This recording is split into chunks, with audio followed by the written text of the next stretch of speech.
The firestorm hit Redemption Gulch on August 29, 1888, at a little past 2 in the afternoon. It did not arrive like a creeping threat on the horizon. It exploded out of the high country, driven by a superheated, cyclonic wind that had been building for days in the bone-dry canyons. The sky, already a jaundiced, smoky yellow for a week, went black-orange in an instant. The air itself seemed to ignite. For Daniel Crow, the sound came first, a low, guttural roar that was not thunder, but the sound of a billion living things dying at once. He had exactly 90 seconds. He grabbed the bridle of his bay gelding, Copper, who was already stamping nervously in his small, stone-walled paddock. "Come on, boy," he said, his voice calm despite the tremor in his hands. "Time to go inside." The horse needed no convincing. He followed Daniel without hesitation, his ears flat against the hurricane of sound. They moved past the small garden, past the woodpile, and stepped directly into the deafening curtain of the Lost Creek Falls. The water, normally a cool mist, felt warm against his skin. For a terrifying second, the world was a blur of white noise and cascading water. Then they were through it, standing on the smooth slate porch of the cabin Daniel had built into the massive rock alcove behind the waterfall. He pulled the heavy, pitch-sealed oak door shut. The roar of the fire was instantly muffled, replaced by the familiar, thunderous drumming of the falls against the stone and the specially constructed roof. Through a thick pane of glass set deep into the door, Daniel watched the world burn. The forest across the creek didn't just catch fire, it detonated. Pine trees exploded into torches 200 feet high. The air filled with embers the size of a man's fist, swirling in a vortex of incandescent fury. The water of the falls, his shield, began to steam. Outside, the temperature was approaching 2,000 degrees. Inside the cabin, nestled against the cool, damp granite of the mountain, it was a steady 70 degrees. Copper stood calmly in the small, stone-floored section Daniel had built for him, munching on hay. Daniel sank onto a stool, the specialized knowledge he'd honed over a decade in the wettest, most dangerous mines in Colorado, giving way to the simple, profound relief of being alive. He was safe. He had built for this. And as he watched the apocalypse consume the world, he remembered the laughter. 8 months earlier, in the spring of 1888, Daniel Crow had ridden into Redemption Gulch. The town was a testament to timber and optimism, its 400 souls living in handsome pine and fir buildings carved from the surrounding forest. It was prosperous, proud, and dangerously flammable. Daniel, a former mining engineer at 42, saw not a thriving community, but a perfectly arranged funeral pyre waiting for a spark. After 15 years spent shoring up tunnels, diverting underground rivers, and ventilating shafts choked with deadly gases, he saw the world in terms of pressures, breaking points, and inevitable failures. He went to the town hall to see Mayor Hutchkins about a piece of land. Hutchkins was a large man whose confidence was as expansive as his waistline, built on the success of the Webb lumber mill. "You want to buy the old Miller claim?" Hutchkins asked, leaning back in his chair. "Son, there's nothing there. It's a box canyon with a useless waterfall. The soil is thin, all rock. Can't farm it, can't run cattle on it. It's worthless. That's the piece I want," Daniel said quietly. Hutchkins shrugged, pulling out a deed. "If you want to throw your money away, it's no business of mine. $50 for the plot, as is." Daniel paid in cash. The mayor watched him, a smirk playing on his lips. "What's a man like you?" an engineer, they say. Want with a piece of useless rock and water? I intend to build my home there, Daniel replied. Hutchkins paused, his pen hovering over the paper. In the canyon? Behind the waterfall? Daniel clarified. The mayor stared for a full 10 seconds, then burst into a wheezing laugh that shook his entire body.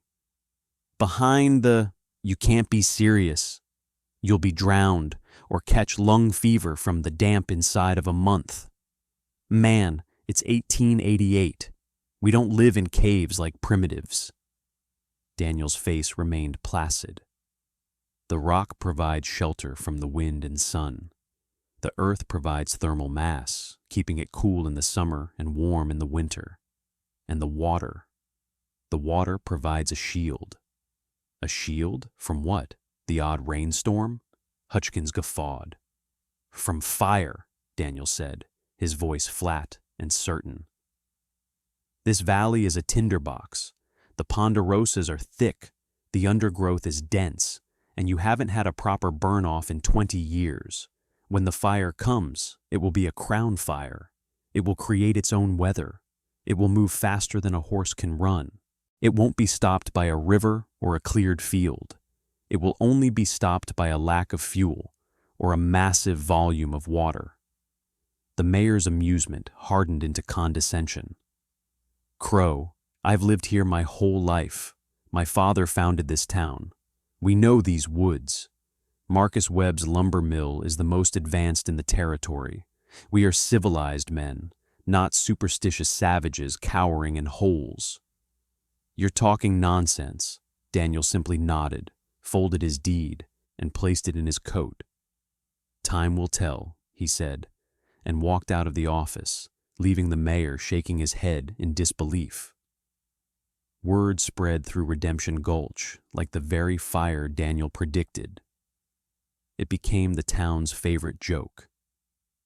By the end of the week, his project had a name: Crow's Folly. The mockery was relentless and came from all quarters. Marcus Webb, the owner of the lumber mill and the wealthiest man in town, cornered Daniel at the general store. I heard about your plan, Webb said, his voice dripping with disdain. I've built a 2-story home with milled siding, a wraparound porch, and a stone fireplace that cost me $4,000. You think you're going to do better living in a damp hole behind a waterfall like some kind of amphibian? I'm not trying to do better, Daniel replied, hefting a sack of flour. I'm trying to do smarter. Webb laughed out loud. Smarter? My mill turns nature into progress, into civilization. You're trying to crawl back into it. It's a regression. Even Father O'Brien, the town priest, felt compelled to offer counsel. He found Daniel clearing brush near the base of the falls a week later. My son, he said, his expression troubled. God gave man dominion over the earth, to build homes and cities, to raise himself up from the beasts of the field. This is like returning to the cave. It's not natural for a civilized Christian man. I'm not hiding, Father, Daniel said, wiping sweat from his brow. I'm preparing. There's a difference. Nature has laws older than any book. I'm just choosing to obey them. Rebecca Walsh, the schoolteacher, was perhaps the most articulate in her scorn. She saw his project as an affront to the very idea of progress she was tasked with instilling in the town's children. She would point it out to her students on nature walks. See there, children? That is what happens when a man forgets who he is. We build houses with windows to let in the light. Mr. Crow is building a home to live in perpetual twilight. We build with straight lines and right angles, the marks of reason. He is content with a crooked hole in a rock. It is a lesson in foolishness. The insults became common parlance. A man who made a bad bet at cards had gone full crow. A pointless or overly complicated task was building a cabin in a creek. Bets were placed in the saloon on when he would give up, The consensus was before the first snow. Daniel heard it all. He endured it with a quiet, unbothered dignity. His confidence wasn't born of arrogance, but of knowledge. He had spent years watching the awesome, indifferent power of geology at work. He'd seen 1,000 tons of rock collapse because of a trickle of water. He'd seen a mine tunnel flash flood in minutes. He knew that human pride was no match for the physics of the natural world. So he let them laugh, and he began to build. The work was immense, a fusion of engineering, geology, and sheer brute force. The alcove behind the falls was a natural formation, about 20 feet deep and 40 feet wide, with a ceiling that arched 30 feet high. It was a good start, but not enough. First, he spent 3 weeks meticulously shoring up the entrance and expanding the interior. Using skills learned in the mines, he drilled precise holes into the granite, packed them with small, controlled black powder charges, and blasted away tons of rock, expanding the interior depth to a uniform 35 feet. He carved the space not as a square, but as a gentle curve, a shape he knew was inherently stronger against external pressures. Next came the floor. He spent a month digging a series of deep drainage channels into the rock bed, all angled to flow outwards, under the future walls, and into the plunge pool of the waterfall. He filled these channels with coarse gravel, then laid a foundation of flat, heavy stones mortared together with a mixture of lime and sand. The result was a floor raised a full foot off the bedrock, creating an air gap that would prevent moisture from wicking up from the ground. It was a technique he'd seen used to keep powder magazines dry in perpetually wet mines. The cabin itself was built inside this prepared space. Its back wall was the smooth, curved granite of the mountain. The front and side walls were built from thick pine logs he felled himself, miles away from the site. He spent weeks treating each log, slowly baking it over a low fire to draw out the sap, then sealing it with multiple coats of hot pine tar until it was black, glossy, and waterproof. The roof was his masterpiece of practical engineering.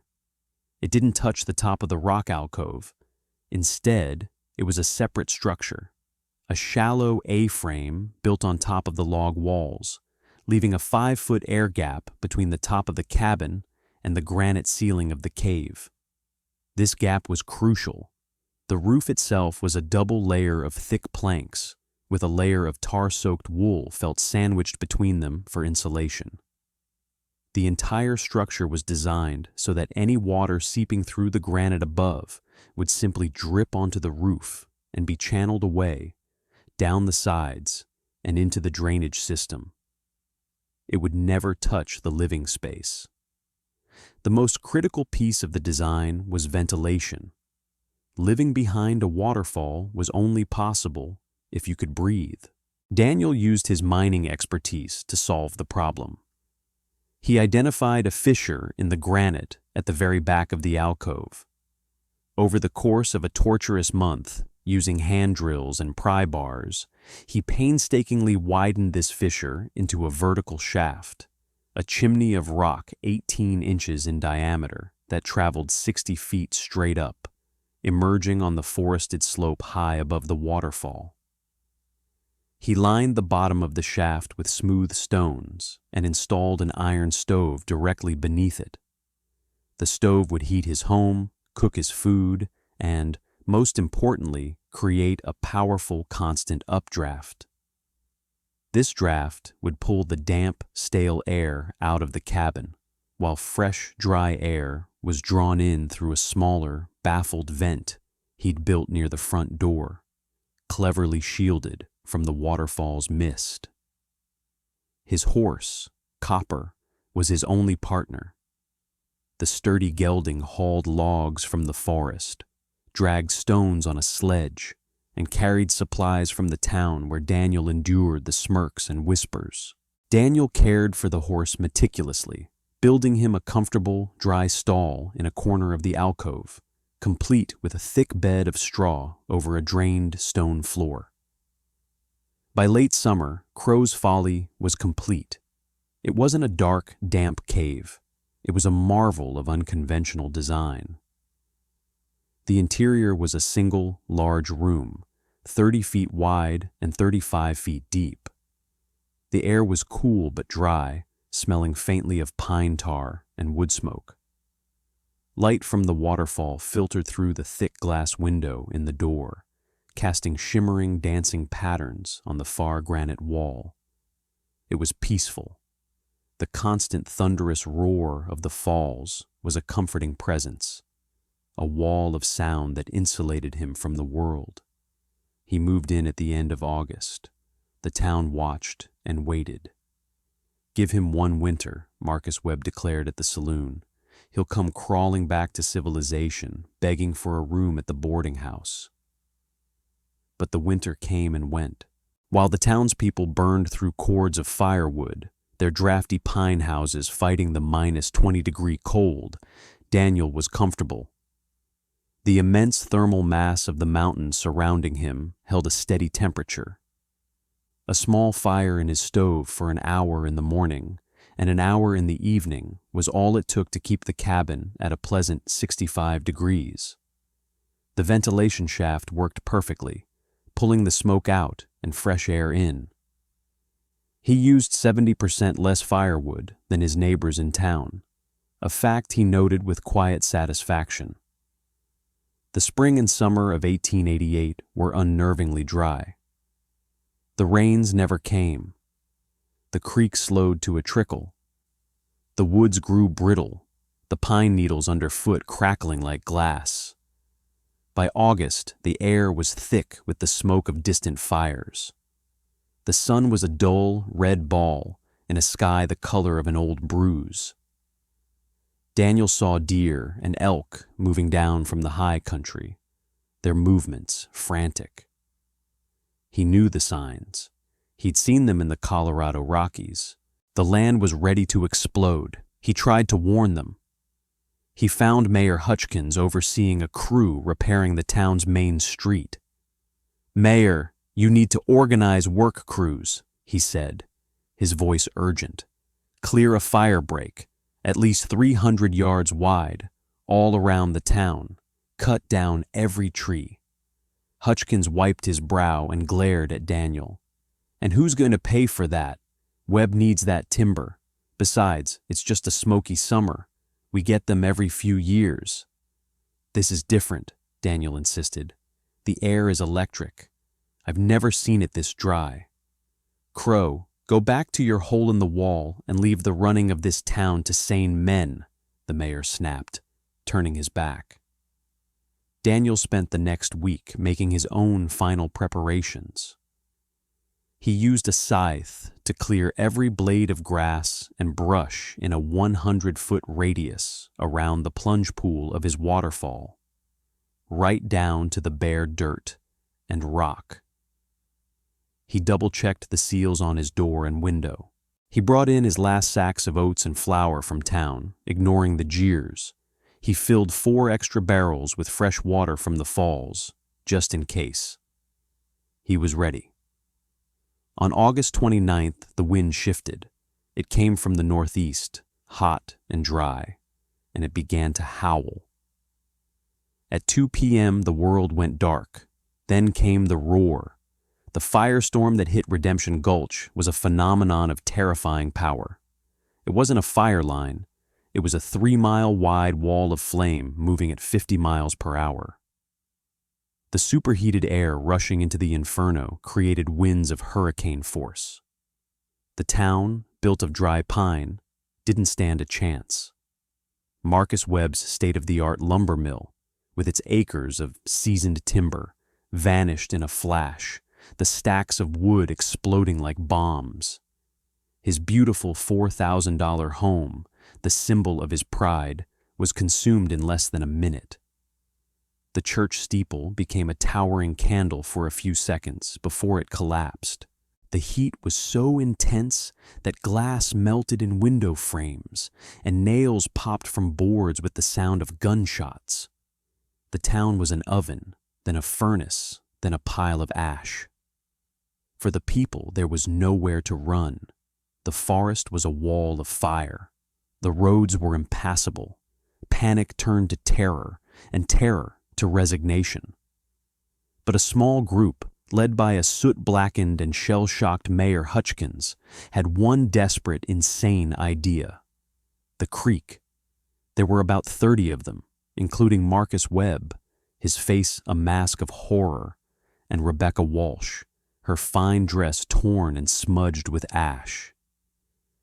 They scrambled down the banks and plunged into the shallow, warm water of Lost Creek, shielding their faces as the fire roared over them. They stumbled upstream, choking on smoke, their skin blistering, the water their only shield against the incinerating air. They rounded a bend and saw it, the waterfall, a thundering curtain of white in a world of red and black. It was a vision of salvation. They half-crawled, half-stumbled the last 100 yards, collapsing into the deep, cool plunge pool at its base. They gasped for air, pressing their faces to the wet rock, seeking refuge from the suffocating heat. It was then that a section of the waterfall seemed to open. A door, solid and real, swung inwards, and a man stood silhouetted against the warm light within. It was Daniel Crow. "Get inside!" he yelled over the combined roar of fire and water. "Quickly!" One by one, they staggered out of the pool and through the curtain of water, their fine clothes in tatters, their pride burned away. Marcus Webb, the lumber baron, fell to his knees on the stone porch, sobbing. Mayor Hutchkins, his face blistered, stared at the dry, warm interior of the cabin, at the calm horse in its stall, at the neatly stacked firewood, and his expression was one of utter, soul-shattering disbelief. Daniel helped Rebecca Walsh inside. She was trembling uncontrollably, her eyes wide with a terror that had burned away all her educated scorn. He led them in. 27 survivors found refuge in Crow's Folly. Daniel and a few of the less injured women tended to the burned, applying cool, wet cloths. There was no gloating in Daniel's eyes, only a profound, weary sadness. He had never wanted to be proven right this way. For 2 days, they huddled inside the cabin as the firestorm raged. They listened to the hellish symphony outside, the scream of the wind, the crash of falling trees, the constant, furious drumming of the waterfall. They watched through the small window as the world they knew was reduced to charcoal and ash. And they saw how the rock absorbed the heat, how the ventilation shaft pulled the smoke-tainted air away, how the waterfall was an impenetrable shield of life-giving water. They were living inside the very wisdom they had mocked. On the 3rd day, the roaring subsided. The air began to clear. Daniel opened the door. They emerged into a changed world. The landscape was black and gray, still smoldering. The sky was a hazy, pale sheet. Of Redemption Gulch, nothing remained but a few stone chimneys standing like tombstones and the warped metal of melted church bells. The rest was ash. 42 people had died.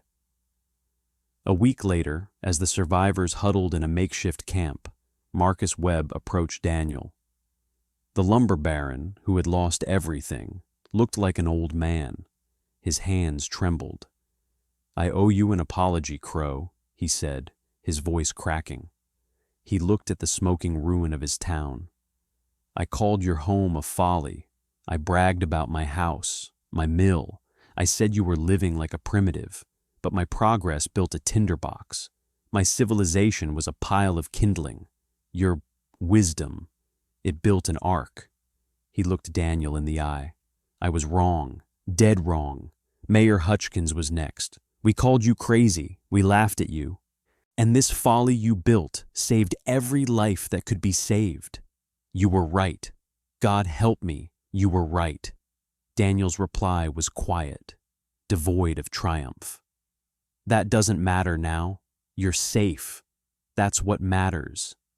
In the months that followed, they did not abandon the valley. They began to rebuild. But this time, they built differently. They came to Daniel not with mockery, but with notebooks and questions. Marcus Webb, a broke but humbled man, became his most ardent student. They rebuilt the town on the same spot, but they did not use only timber. They laid stone foundations. They used slate for roofs. Following Daniel's instruction, they established a mandatory 500-yard fire break around the entire settlement, a wide belt of cleared land that would remain empty forever. The new town had wider streets and a central stone cistern. They renamed it. Redemption Gulch was a memory of pride and ruin. The new town was called Crow's Landing. Daniel Crow lived in his Waterfall cabin for another 29 years. He never married, content with the company of his horse and the quiet respect of the community he had inadvertently saved.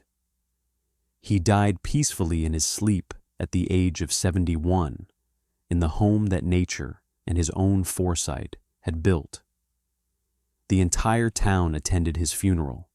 He was buried on the slope high above the falls, near the opening of the ventilation shaft that had kept him and so many others alive. Decades later, long after the forest had returned, green and vibrant, the cabin behind the waterfall still stands. It is maintained by the people of Crow's Landing as a historic site, a permanent lesson carved in rock. Tourists come to see it, to feel the cool air inside and listen to the thunder of the falls. At the entrance, mounted on the stone lintel above the heavy oak door, is a simple bronze plaque. It reads, "Daniel Crow, 1846 to 1917. He built where others mocked. When pride turned to ash, his wisdom became our shelter. Here, 27 souls and one good horse, Copper, endured the flames." The structure remains, a testament not to one man's eccentricity, but to a timeless principle. The world is full of obvious dangers and conventional solutions, but sometimes the only true safety lies in seeing the world differently, in listening to the ancient laws of rock and water, and in having the courage to build a shelter in the very heart of the thing you fear. Mockery is temporary. The rock and the water are eternal. And sometimes the man everyone calls a fool is the only one who truly understands.